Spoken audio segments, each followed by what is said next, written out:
আমি আপনাদের কাছে প্রথমেই ক্ষমা প্রার্থী, আমার আসতে একটু দেরি হয়েছে, একটু কাল বিলম্ব হয়েছে। বাংলা বিরোধী এবং জমিদারদের চক্রান্ত, আমার হেলিকপ্টারের একটা পারমিশন যেটা সকাল 11টায় দেওয়ার কথা ছিল এখনো পর্যন্ত সেটা দেয়নি। আমাদের পাশের রাজ্য ঝাড়খণ্ডের মুখ্যমন্ত্রী হেমন্ত সোরেনের সাথে কথা বলে তাদের যে হেলিকপ্টারটা ছিল সেটা আনালাম। আমার দেরি হলেও আমি বলেছি যত দেরি হোক আমি যাব। 10টা মানুষও যদি সভাস্থলে থাকে আমি গিয়ে বক্তৃতা দেবো, আমি কথা বলবো, তৃণমূলের হয়ে সৈনিকের কাজ করব। এসআইআরে হায়রে পোড়া কপাল, অমর্ত্য সেনকে হিয়ারিং এর নোটিশ পাঠিয়েছে।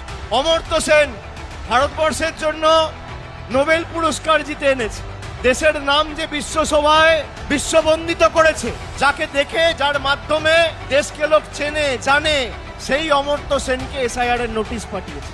যারা বাংলার মানুষকে আনম্যাপ করতে চায়, আগামী দিন সেই বিজেপির ছাইপাসগুলোকে বাংলা থেকে আনম্যাপ করে চিরতরে ঝেঁটিয়ে বিদায় দিতে হবে। এই লড়াই সেই লড়াই।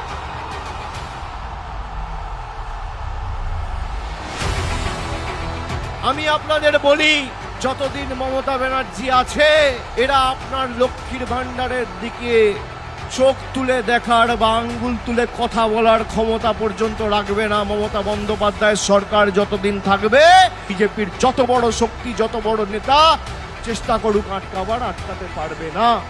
যতই করো হামলা, আবার জিতবে বাংলা।